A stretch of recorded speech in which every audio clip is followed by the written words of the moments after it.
So please, round of applause for our first guest, Gina, with Michael doing a little fireside chat.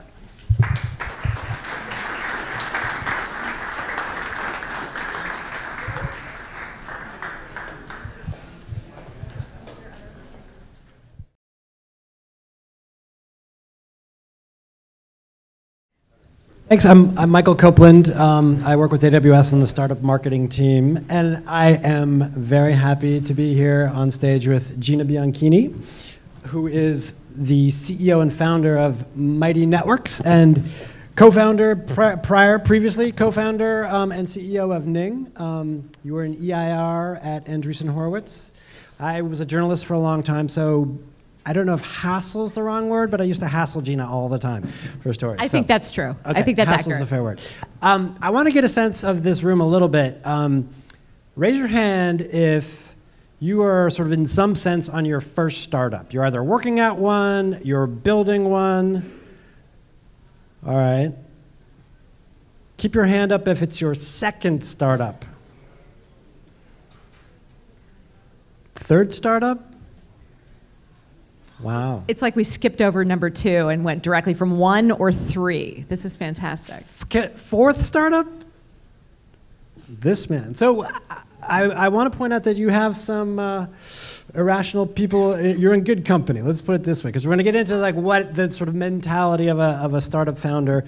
And this is really a walk through Gina's brain and how she thinks about building companies and making them successful. So let's get right into it. Whoops. That's not the way to get into it. Why do it? Irrational tendencies in finding your mission. You, sir, number 4, are irrational. We know that. Gina, how do you think about, you've done this twice now and then some. 3 times. 3 times. It's my third, Mighty Networks is my third startup. Or as I like to think about it, if I was really good at this, I would only have 1 startup. But I'm now on my third. So the thing that is important to me and why when we were kind of brainstorming and talking about things ahead of time was I think that on one hand, it's absolutely awesome that entrepreneurship and startups is like a thing now, that people can take an idea, and we just heard just great perspective on how easy it is to start something. Making something successful, though, I would argue is a completely different story, especially in 2018. You've got, you know, when I did Ning, it was one platform. It was the web. You had essentially at the time 2 browsers. And today, fast forward, you have native apps on iOS, Android, mobile web, plus the desktop web. So people's expectations of products and services have gone up dramatically in terms of what they want from you. So good news, it's so easy, especially with AWS or hopefully platforms like the one I offer, which is basically the ability to create a network effect in a box. The downside is that it is so much harder to get people's attention and keep their attention. So your MVP is probably not going to be good enough. And but it's easy, but it's hard in the sense, and this is what I want to get to. I mean, I got to put my water down here. Okay. Let's just put this over here. We're all friends.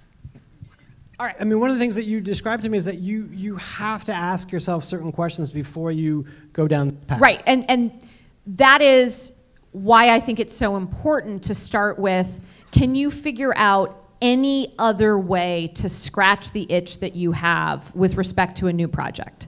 Or respect to this idea you have for your startup? Could you work at someone else's startup? Could you go to a big company? Could you do something else? And if you can push yourself to find 47 other ways to try to do it, or to try to do 47 other things as opposed to this idea, it's a really good indication that if you are still focused on it and you wake up thinking about it and you go to bed thinking about it, that you should probably do it. Did you, between Ning and now Mighty Networks, did you try something else? Yeah, I mean, I tried to do other things. You know, I would go and explore and experiment with a couple of different ideas. I also went and spent time in LA helping friends with things that were absolutely not related to network effects in a box. Right. I could not think or do anything else. I realized that this was the mission I had, which was to unlock a whole new breed of entrepreneurs who could create something that gets more valuable the more people who use it, and to do it without having the need for technical skills. And if we actually had a world not of one or two centrally controlled and centrally designed social networks, but instead had the ability for people to create 1 million around all sorts of different interests and passions and goals, that was what I wanted to bring to the world.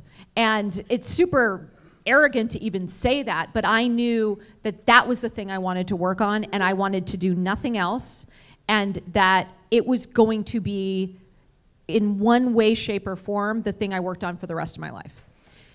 That, I think, is really important, especially for first-time founders in the audience, is you can sit there, especially if you have not launched your product yet, and basically think like, this is gonna be awesome, and it's gonna be easy and sexy, and we get to like do all of this awesome. Like whenever I meet a founder who hasn't launched yet, I'm just like, great. Like, and they're like pumping themselves up, and they're pumping up their idea. I'm like, awesome. I'm like totally on the team. Come back to me 6 months into it when you're about to run out of money and it didn't actually hit any of the numbers that you thought it was going to hit, and we'll roll up our sleeves and figure out what we do from here. So if you don't start with this idea that, you know, wouldn't it be great if, wouldn't it be fun, this is going to be so awesome, how do you start? Like where, I mean, because you want to start with optimism and with hope and with like arrogance almost, as you say. So what is the sort of right mindset or frame of mind to start with? I think entering it with a mission is super important. Here, I'll scoot over here. For me, it's about a mission. It's about saying, what is this world I want to live in, and how does it look differently from the world that exists today? So what's this new world, and what's the status quo? And if I can get a really clear picture in my head of what this new world is, when I walk into a store, it looks like this. When I open my phone, it looks like this. That's, I think, the driving motivation. And it what's nice about a mission and a really clear picture of what the world looks like with your product or service in it, it allows you to also then stay open and have humility. You know, I'm going to tick through all these because we sort of imagined, and for different people starting different things, it's going to show up differently. Yeah. So, you know, let's just start with one thing. Like when people talk about success and what it looks like to be successful, you can imagine yourselves in front of some, you know, presentation at a venture firm maybe, and you're like, success looks like this. It looks like a hockey stick. But you're saying that that's not what you should really be focused on. That's an output. It's not an input. An input is, okay, so if you have a software product, how does someone find it? When was the first time they used it? What had to happen at the beginning, and then as they use it over time, what actually happens? And the reason I actually, just coming back to the prior point around mission, is having a mission allows you to stay open to how you achieve the mission. Your product's going to change. Your ideas are going to change. Your customer might even change, because as you actually get them, you're going to learn things about them. A day like today, for example, you have a choice, and we're at the beginning, so we can talk about this. You have a choice today to spend your day trying to pump up your idea to the person you meet at lunch or the person that you have dinner with tonight. Or you can actually talk about your mission. What is it that you want to accomplish? And then ask questions and collaborate in a humble and open way. My strong hunch is you're going to actually learn more taking that approach than either if you haven't launched yet, like, well, the reason this is going to be really successful is because, you know, I know my customer, it's going to be perfect, it's going to be awesome. Or I've launched and I'm killing it. Because what anybody who has ever done a startup knows, guy number 4 over here, is no one's really killing it ever. It's something that for some reason culturally we've decided to say as like a a way that communicates confidence. And I think that, at least for me, I've been able to stay open and learn the most from the most amount of people by having a really clear mission, having a really clear, Michael, to what's on the screen, details around what I want the world to look like because of my product existing in the world. And that you can have a lot of confidence in, and then how you actually get it done, staying open to that is, I think, going to make today as productive as it can possibly be. Is it confidence, but is it also sort of direction, and focus? And so for Mighty Networks, when you picture success, what does that look like? And where does that manifest? And so for others, for some of you, it will look differently, and clearly it will look differently, but for you, what does it look like? So for me, it looks like there's a world of 1 million different social networks. For every conceivable interest, passion, goal, lifestyle, medical condition, and when people open their phones, they're looking at a stream of notifications that can come from different communities, different networks, meaning it gets more valuable the more people who use it. And that happening within those networks are really creative entrepreneurs and online business owners and new not-for-profits and interesting political advocates who are able to bring people together in new and different ways to have more meaningful and deeper connections, to be able to accomplish more than they thought they could do sort of on their own, to meet new and interesting people who either live near them that may be struggling with type 1 diabetes, or who have a passion for the kind of entrepreneurship we're talking about here today. I mean, I want this kind of room to happen millions of times a day all over the world. Now, and making that easy is my mission. I want there to be a new breed of entrepreneurs who have the power to create their own network effects without having to know how to code. That's a good mission. We got a woo. Put yourself in a... I did get a woo, so thank you.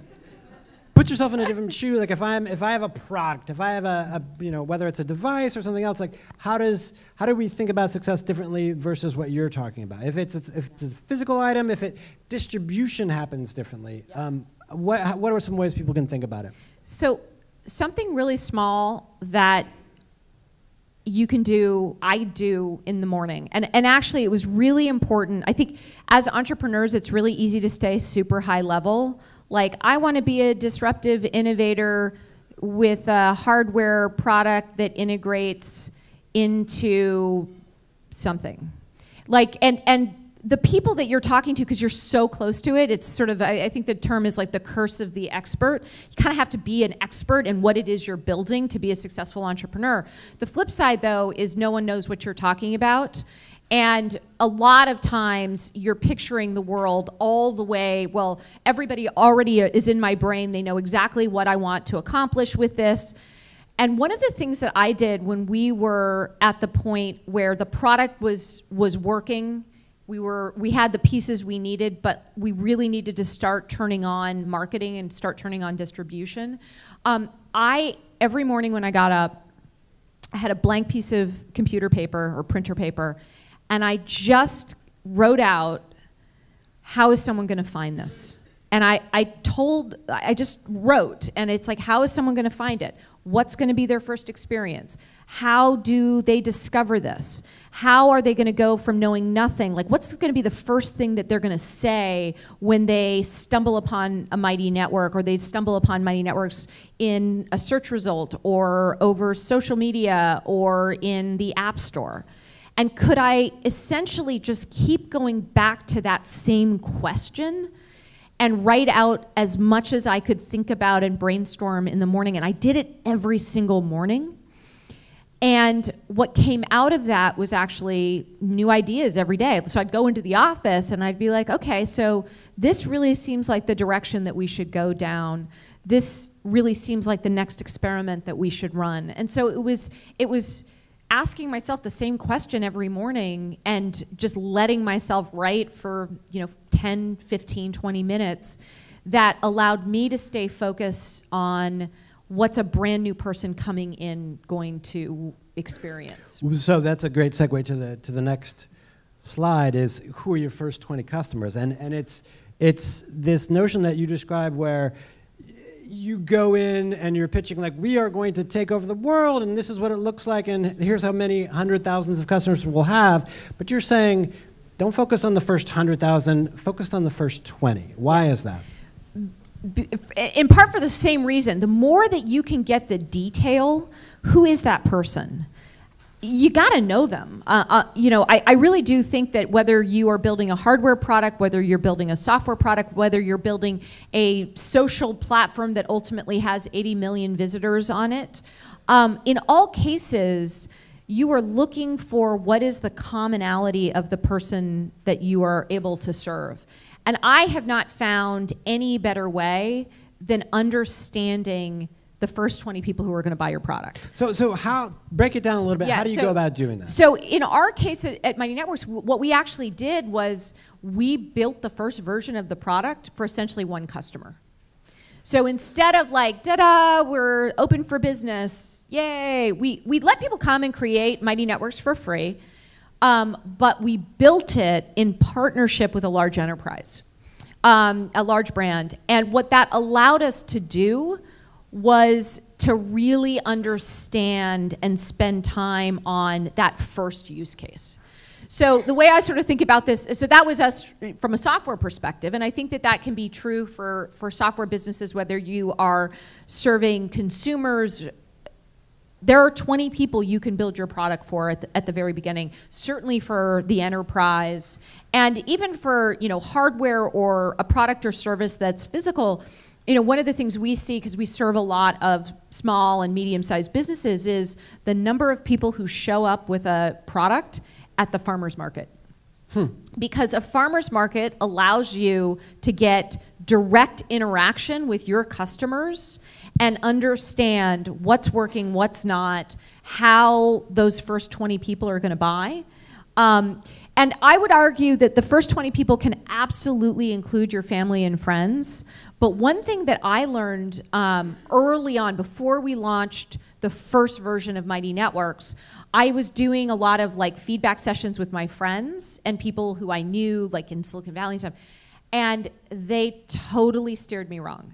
Because what actually, they want to be nice. Your friends and family want to be nice to you. They want you to succeed. They want to show you and tell you all the amazing things that you're doing and how big and amazing this is going to be. And then when you put it out, they don't use it. So when you think about your first 20 customers, really figuring out who are the people that are going to use it, where are they getting stuck, what's the piece of feedback that people are going to be honest with you about? Who and how do you get your first 20 customers such that they're honest with you? And even before they're actual customers, understanding their needs and understanding what they need to hear from you to even give it a shot. That can happen at a farmer's market. That can happen in a beta testing period. But don't go for scale until you find your first 20 customers.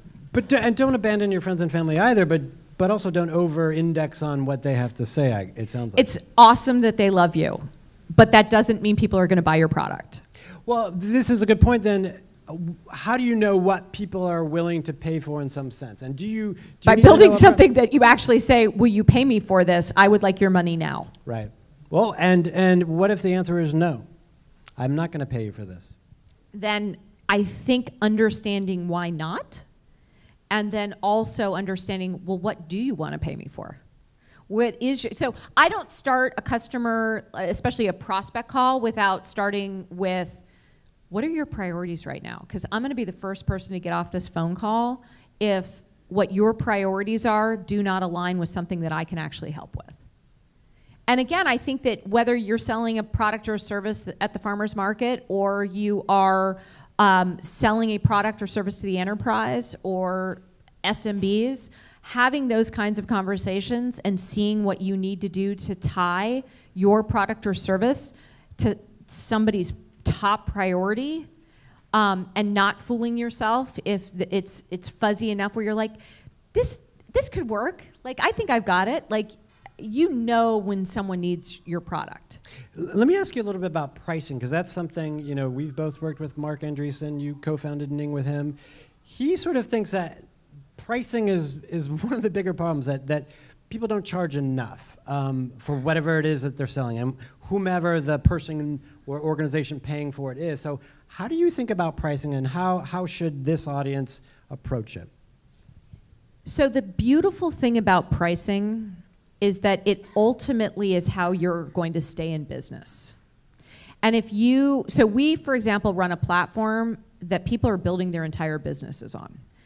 If I don't actually price effectively and price in a way that allows me to continue to invest in our platform, to grow the platform based on revenue, then I'm asking people to build on top of a platform, their business on top of a platform that is not a sustainable business. Right. That is a really bad idea.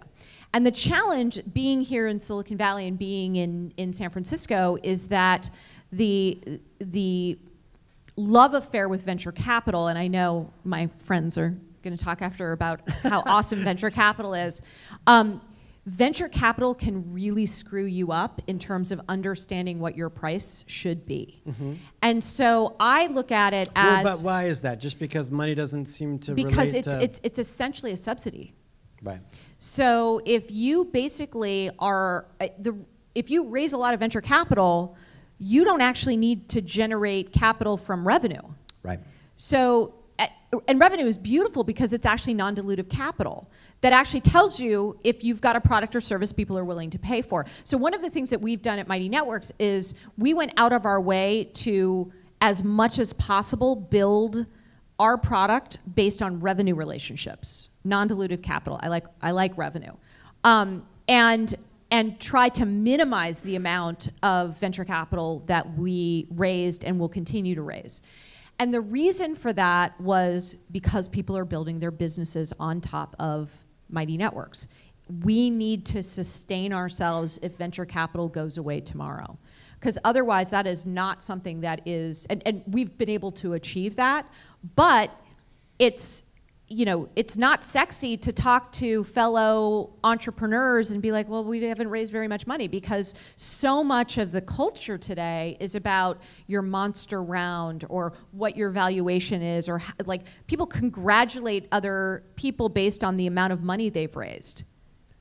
That's crazy. Well, and we'll, on the venture panel, I'm sure they'll get to the subject of, you know, valuation, why that's so comparison, and why amazing, that means, and how much value they add. Yes. And by the way, all three of them add value. No, but also this question of valuation, where you're right, entrepreneurs are like, well, my valuation is X or Y, mine is bigger than yours, essentially, but why that's not really a good measure of much of anything. I passionately believe that if you are able to build something that you can charge a lot of money for, that's awesome. It may mean that you have sort of fewer customers at that level, but what we've said to our customers is, yeah, this version's real expensive, and here's why. It competes with custom development, which is you're going to pay a fraction of it with this version of our product. And more importantly, you're paying a price that's going to allow us to continue to invest in it. Right. How do you measure, and I sort of gave away, I think you guys could probably tell the one metric that matters to Gina is revenue. I mean, is that ever and in to question? be fair, profitability. But revenue is a really good indicator, especially early on, of the value your product or service is providing to people. The other thing is by charging more or figuring out how high of a price you can charge, you'll be able to figure out pretty quickly, you know, who are your first 20 customers, or does your first 20 customers only start to show up at half that price? But going high, as opposed to what we tend to do in Silicon Valley, which is go low and go to zero, you know, free, and we'll figure it out later. Those kinds of dynamics are going to leave many entrepreneurs flying in the wind. And so I think at the end of the day, looking at what will people pay you for, and how are you enabling them to make more money, to have deeper connections, or whatever it is, the value proposition it is that you offer, I think is super important. I mean, so revenue is one clear indicator that you're sort of on the right track, you know, and profitability. I want to go back to Ning a little bit. There's also timing, right? Is the market ready for what I'm doing? And how you measure that and how you kind of see the signal that it may or may not be on time or too early. In the case of Ning was kind of too early. So how do you think about gauging the market, measuring the market, and deciding, look, I have some revenue, but am I really on the right track? Am I on time? Yeah. So timing is something that is outside of your control. However, the beautiful thing about being early is if you keep at it, the market catches up with you. And that's certainly what we're seeing today with Mighty Networks. The moments and the dark moments where it looked like we were still early with Mighty Networks, of which there were multiple, this is where I come back to your customers. So the reason I knew I was on the right track, and I knew that this market would happen and will continue to get much bigger. And again, what we do is offer entrepreneurs and online business owners the ability to create a network effect in a box. So it starts with a community, but then we offer other features on top of it. And we use AWS. I thought it would be appropriate if I said that. So when I have been in those moments of like, hey, is this gonna happen? Having your customers is your North Star. And that's why having 20 people and 20 organizations that are using your product or service successfully, if you have 20, you can have 200. And if you have 200, you can have 2,000. And if you have 2,000, you can probably find 5,000. And that is how this works, and why I think, again, it's always better to be early than too late. And that would be one other thing that I feel very fortunate about is I knew in March of 2007 that this world of 1 million social networks that could unlock new entrepreneurs and new kinds of businesses was what I wanted to do for the rest of my life. I also knew that I was going to do that relative to other things. So as I was out building Mighty Networks at the very beginning, it was during the phase where like everything was in a box. It was like right. Like all the subscription box services. I'm pretty sure I could have raised at that point in time $10 or $20 million to do a shoe business, like a shoe business. Well, I mean, it's in a box, but it's just shoes like come in a box. Like the subscriptions. I could have, at a different point in time, probably raised $10 to $20 million to do a Uber 4X. What I have seen over and over again is these trends. If you are late to that trend, if you are basically like trying to start a company and you're trying to start a company based on like what's hot right now, you're probably setting yourself up to be ineffective ultimately. And so it's better to be early, and it's also better to follow what is the thing that you have a unique competitive advantage in doing. And sometimes all you have when you get started is that you are more obsessed with that particular area, topic, lane, whatever you want to call it, than the person next to you. I want to move on to sort of, you're about to launch, you have your mission, you can't do anything else. You may or may not have raised money, but maybe you have your first 20 customers. But as you said at the very beginning, it's easier to start something, but it's really hard to distinguish yourself from this crowd. So one of the things that you've done really well at Mighty Networks and also at Ning, frankly, was people paid attention. So you call it have a hook, be memorable. But how do you do that? And how do you threaten to not do that at all? Yeah, so one of the things that is nice about the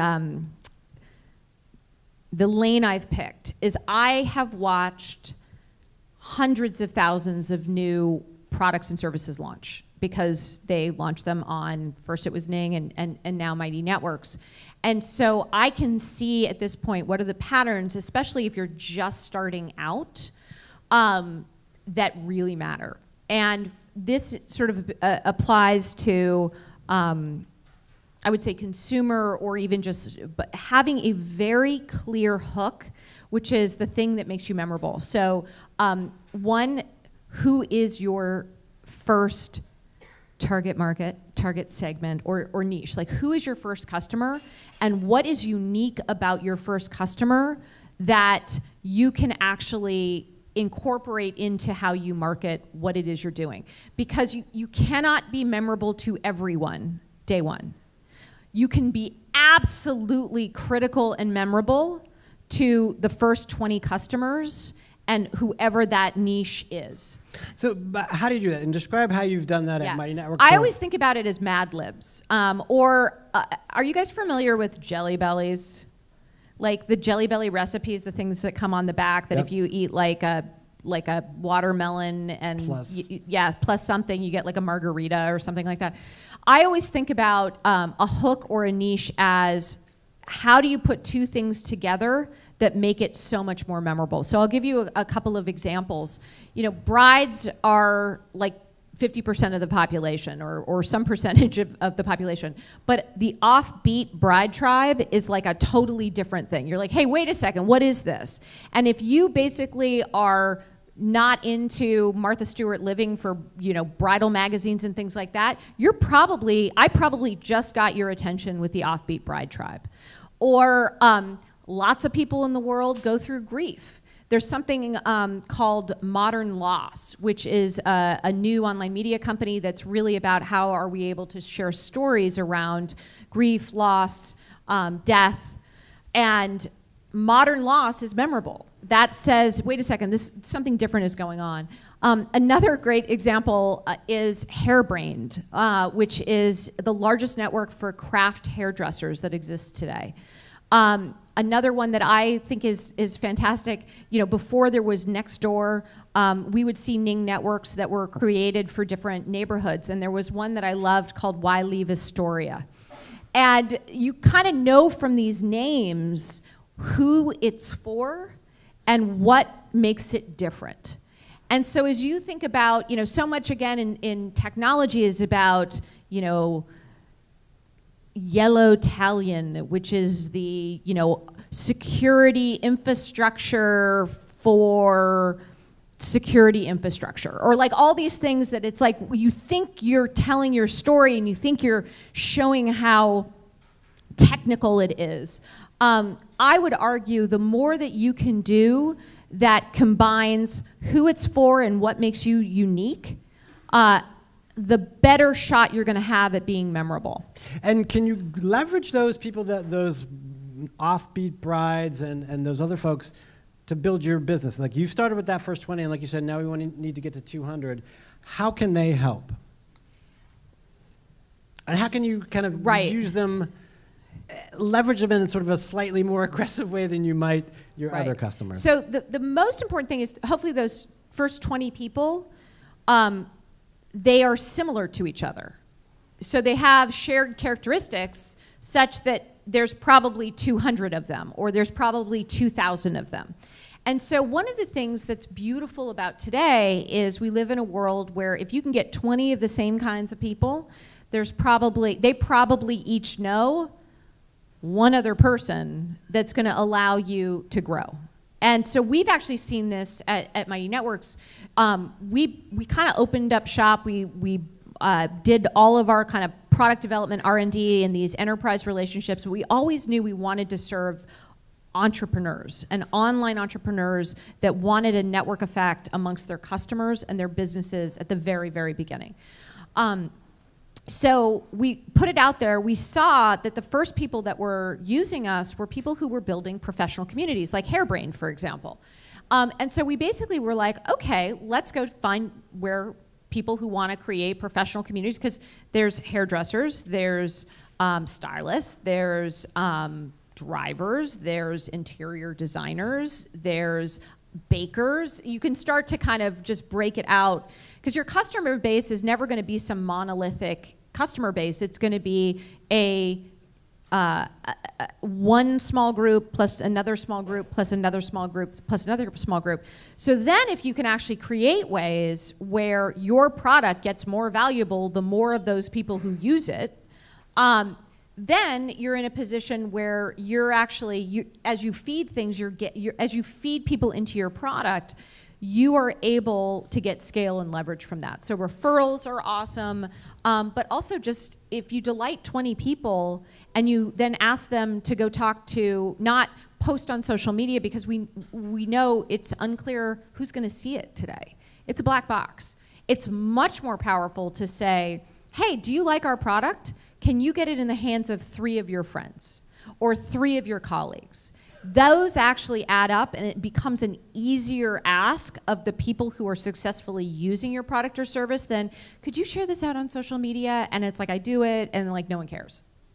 Social media is great for many things, but it is not a launch strategy or even a growth strategy, at least not initially. The problem is the feed moves too fast. So a view on social media is defined, Facebook defines it as 1.7 seconds. That's a view. No one does anything in 1.7 seconds. Or the number of 1.7 seconds that you have to actually add up is super high. So you are much better off launching something in a podcast, which has staying power, something in print, and also something where you can do an event like today, or conversations that even if you can host a small dinner, you're better off hosting a small dinner for the 20 people that you are making your super fans who love you. And then the ask is, give us one person who might also want this product as well. Those things add up. You're trying to get attention, you're trying to get focus. Final section here, you've done this, like you say, 3 times. It sounds very hard, but you're also clearly like, this is what you have to do. But what's the upside? What's the fun part? If it's not going to be fun building it, if it's not going to be fun kind of getting those first 20 customers and going from there, why do it? I think it is an irrational desire to be right. Yeah. So I think there is probably something, to create something out of nothing. Again, all of this, you kind of have to have a bit of an ego, and like it's a little scary for me to like admit I have one to you guys who are all strangers. But at the same point in time, I think that for me it's about, I want to know that I am able to put into the hands of people a product that offers them value that they cannot get somewhere else, and that if enough people use that product, that there are more opportunities. Like, I don't have to sit around and read the news about income inequality, and I don't have to sit around and read the news about, 73% of all digital advertising and marketing is controlled by 2 companies, and just basically be a bystander to that. I want to actually be in the ring, and I want to be at least doing my small part to change that, to offer opportunity for people around the world to create their own online businesses, taking advantage of the thing that we know in Silicon Valley is at the core of every great platform, which is a network effect.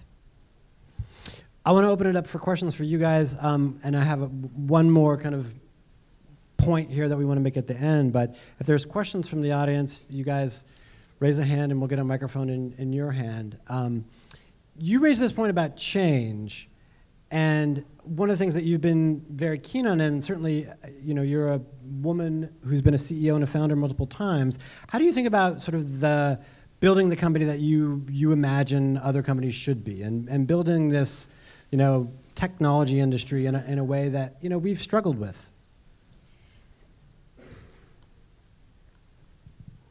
I would say that it's more important to me to, like, my mission is more important. My mission of unlocking a new breed of entrepreneurs, because if we do that and they can be anywhere and they can not need to have, a background that gets super stoked about lambdas, although Right. lambdas are cool.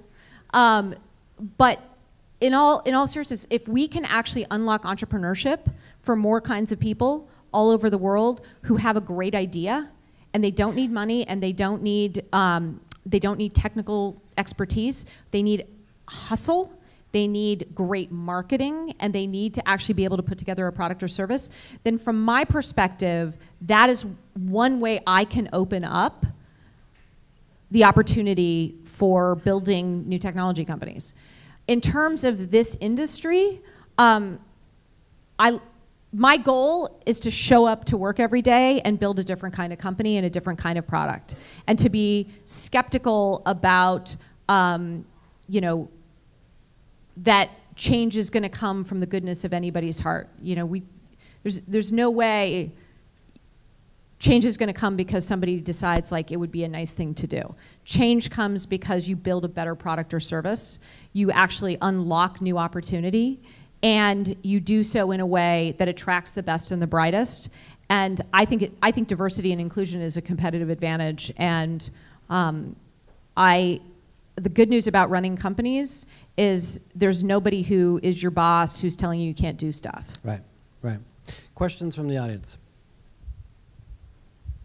Your customers might tell you that they don't want your product, but at least you don't have a boss telling you you don't need anything. Hi there. Thanks for your talk. I'm a first-time entrepreneur learning a lot from your insights. My name is Raghu Atla. I'm founder of Paninian.com. Especially with the recent ongoing sensitivity surrounding social media, I was thinking, I like the one fact that you guys didn't talk about AI at all. And as much as this story is about connecting more people more intimately than what these giants do, ultimately I was thinking, and you spoke about revenue, if ad revenue is not going to be one of them, and or eventually it ends up being one of them, so how different do you see this possibility of AI and micro-targeting eventually taking over this mission, which you initially begin, and it becomes more of, hey, now we have more information about this micro groups, and how is it going to be different from Facebook asking 1,000 psychographic questions about individuals, again, the end goal being the same? Yeah, is the question is AI and micro-targeting going to sort of supplant what you're trying to build, and also assist in, I guess, revenue generation? Yeah, so I think we've seen where it ends up, and you could have seen it 10 years ago in terms of where micro-targeting and an advertising-based business model drives you. I believe that you can actually make a ton of money as a platform enabling entrepreneurs. And I think the examples of that are as rich, if not richer, than an advertising-driven model that I think has some inherent flaws to it. So from our perspective, we want to be a SaaS company. We think there are some pretty great SaaS companies out there, and this being one of them. So from our perspective, I think our values are reflected in the way that we are running our business, and the fact that we're going to have a conversation with any of our customers that say, we're focused on making you successful, you're going to pay us for that. I think we're a little bit over. We have questions? Oh, where's the Twitch question? Or you? I'll give it right back. So, ALE, I want to get your number right, 2802, asks, I'm in a university today, I'm in love with startups. Gina, in your opinion, is there a sector that there's more possibility of success now today? Like, is there a focus, a sector that I should be building and thinking about for startups? I think it goes back to what I was saying before. You want to make sure you're building for something that has a big market, or at least a market that you can be big in. And at the same point in time, you've got to fall in love with something. Because it's not going to be an 18-month somebody buying you out of stealth mode. Like, those days are not happening anymore. Except in very, very rare circumstances, and you probably already know who you are if that could actually happen.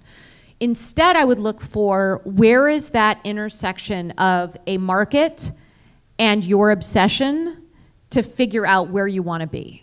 But trying to start a company in something that you don't care about is sort of a recipe for failure. So what is your one key learning from each one of your startups that may help entrepreneurs here?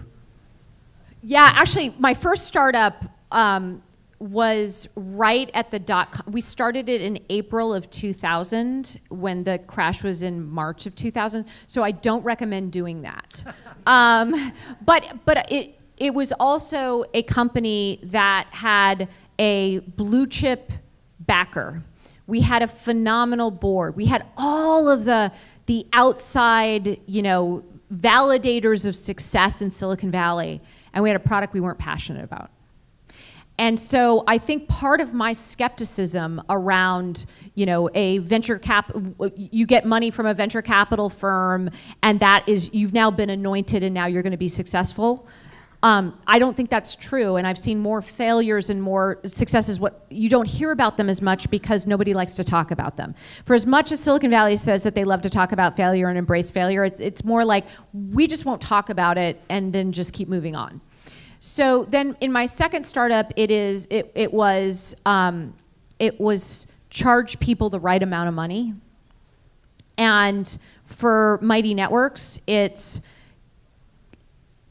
as we have people that we are making successful, go and find more of them. And that's what we're doing right now. That's why that's my lesson at the moment.